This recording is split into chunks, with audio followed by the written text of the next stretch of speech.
Sir ಅದ್ರದ್ದು document ನೀವು RTI ಹಾಕಿದ್ರೆ ಗೊತ್ತಾಗ್ತದೆ. ಇಂಡಿವಿಜುವಲ್ ಆಗಿ ಬೇಕು ಅಂದರೆ ನಾನು ಅದೊಂದು ಕಾಪಿ ಬೇಕಾದ್ರೆ ಕೊಡ್ತೇನೆ. ನಾನು ಬೇಕು ಅಂದರೆ ನಾಳೆ ದಿನ ನಾವು ಯಾವುದೊಂದು PIL ಯಾಕಂದರೆ ಈ ಒಂದು ವಿಚಾರದಲ್ಲಿ ಇನ್ವೆಸ್ಟಿಗೇಷನ್ ಮಾಡಿ ಅಂತಂತೂ ನಾವು ಪ್ರೇಯರ್ ಮಾಡಿದ್ದೀವಿ. ಇನ್ವೆಸ್ಟಿಗೇಷನ್ ಮಾಡಿ ಅನ್ನೋಂಥ ಪ್ರೇಯರ್ಕಿಂತ ಮುಂಚೆ ಇದು ಸತ್ಯನ ಸುಳ್ಳ ಅನ್ನೋಂಥ ವಿಚಾರ ನಾವುಗಳು ಮಾಡ್ಕೊತಾ ಇದ್ದೀವಿ. ಎಲ್ಲಾದ್ರೂ RTI ಕೊಟ್ಟು ಆ ಡಾಕ್ಯುಮೆಂಟ್ಸ್ನೆಲ್ಲ ನಾವು ಕಲೆಕ್ಟ್ ಮಾಡ್ಕೊತಾ ಇದ್ದೀವಿ. ಆ ಸಂಗ್ರಹಣೆ ಆಗಿರೋಂಥ ಡಾಕ್ಯುಮೆಂಟ್ಸ್ನ ನಾವು ಕೋರ್ಟ್ಗೆ ಹಾಕಿ ಅದನ್ನು ಇನ್ವೆಸ್ಟಿಗೇಷನ್ ಮಾಡಿ ಅಂತ. ಯಾಕಂದರೆ ಅಲ್ಲೇ ತಪ್ಪಾಗಿರೋದು, ಮಿಕ್ಕಿದ್ದು ಏನೇ ಮಾತಾಡಿದ್ರು ವೇಸ್ಟು ಸರ್. ಡಾಗ್ ಬ್ರೀಡರ್ಗೂ, ಪೆಟ್ ಶಾಪ್ ಅವ್ರಿಗೂ, ಅಕ್ವೇರಿಯಂ ಶಾಪ್ ಅವ್ರಿಗೂ, ಮಿನಿಸ್ಟ್ರಿ ಆಫ್ ಎನ್ವೈರ್ಮೆಂಟು ಮತ್ತು ಫಾರೆಸ್ಟ್ ಆ್ಯಂಡ್ ಕ್ಲೈಮೇಟ್ ಚೇಂಜ್ ಅವ್ರಿಗೂ ಸಂಬಂಧ ಏನು?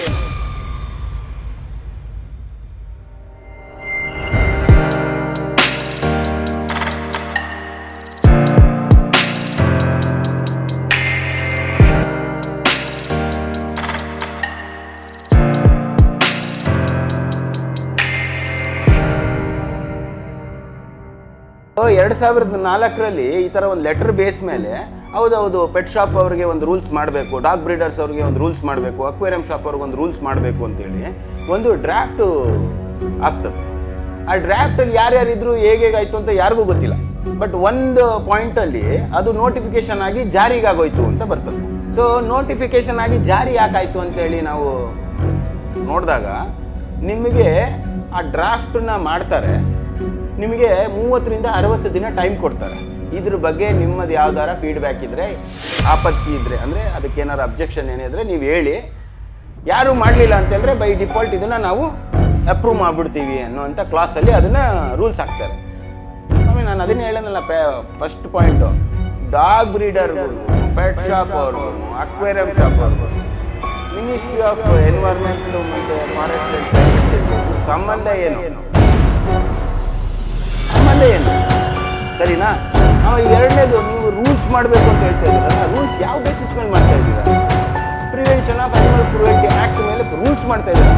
ನೀವು prevention of animal cruelty act ಮೇಲೆ ರೂಲ್ಸ್ ಎಲ್ಲ ಮಾಡಬೇಕಾಗಿರೋದು, ನೀವು ಮಾಡಬೇಕಾಗಿರೋದು ನೀವು ಏನು ಮಾಡಿದ್ರೆ ಏನು ಸಜೆ ಕೊಡ್ತೀವಿ ಅನ್ನೋದು ಹೇಳ್ಬೇಕು ಅಷ್ಟೇ ಹೊರತು ಅದು ಪ್ರಿವೆನ್ಷನ್ ಆಫ್ ಅನಿಮಲ್ ಕ್ರೂಯಲ್ಟಿ ಆ್ಯಕ್ಟಲ್ಲಿ ಇದೆ. ನೀವು ಒಂದು ನಾಯಿಗೆ ನೀವು ಕ್ರೂಯಲ್ಲಾಗಿ ಹೊಡೆದ್ರೆ ಅದಕ್ಕೆ ಏನು ಸಜೆ, ಯಾವ ಸೆಕ್ಷನಲ್ಲಿ ನಿಮಗೆ ಸಜೆ ಆಗ್ತದೆ, ಎಷ್ಟು ದಂಡ ಆಗುತ್ತೆ ಅನ್ನೋದು ಮುಂಚೆನೇ ಇದೆ. ಅದಕ್ಕೆ ರೂಲ್ಸ್ ಎಂತಕ್ಕೆ ಮಾಡಿದ್ರಿ? ಆ್ಯಂಡ್ ಎರಡನೇದು, ಯಾರು ಅಬ್ಜೆಕ್ಷನ್ನೇ ಮಾಡಲಿಲ್ವಂತೆ. ಅಬ್ಜೆಕ್ಷನ್ ಮಾಡೋದಕ್ಕೆ ಯಾರಿಗಾರ ಗೊತ್ತಿರಬೇಕಲ್ಲ, ಮಾಹಿತಿನೇ ಇಲ್ಲ. ಸೊ ಬೈ ಡಿಫಾಲ್ಟ್ ಅವರು ಅಪ್ರೂವಲ್ ಮಾಡಿಟ್ರು. ಅಪ್ರೂವ್ ಮಾಡಿಟ್ಟಾದ್ಮೇಲೆ ಇವತ್ತು ಅದೇ ರೂಲ್ಸ್ನ AWB animal welfare board of India ಏನಿದೆ, ಅವರು ಸ್ಟೇಟ್ ಬೋರ್ಡ್ಗೆ, ಅದು ಸ್ಟೇಟಲ್ಲಿದೆ, ಕರ್ನಾಟಕ ಅನಿಮಲ್ ವೆಲ್ಫೇರ್ ಬೋರ್ಡ್ ಅಂತ ಸ್ಟೇಟ್ ಬೋರ್ಡ್ಗಳು, ಅವ್ರುಗಳಿಗೆ ಈ ಒಂದು ರೂಲ್ಸ್ನ ಇಂಪ್ಲಿಮೆಂಟ್ ಮಾಡಿ ಅಂತೇಳಿ ಸೂಚನೆಗಳು ಕೊಟ್ಟಿದ್ದಾರೆ. ರೂಲ್ಸ್ ಮಾಡಿದವ್ರು ಯಾರು? ರೂಲ್ಸ್ ಮಾಡಿದವ್ರು ಯಾರು? ಮಾಡಿದವ್ರು ಯಾರೋ ministry of environment and forest and climate change ಅವರಂತೆ. ಇಂಪ್ಲಿಮೆಂಟ್ ಮಾಡ್ತಾರವ್ರು ಯಾರೋ ಸ್ಟೇಟ್ ಅನಿಮಲ್ ವೆಲ್ಫೇರ್ ಬೋರ್ಡ್. ಎಲ್ಲಿ ಕರೀತಾರೆ? ನನಗೆ ಆ ರೂಲ್ಸ್ ಒಳಗಡೆ ಏನಿದೆ ಅಂತ ಕೇಳೋಂಥ ನನಗೆ ಅಗತ್ಯ ಇಲ್ಲ.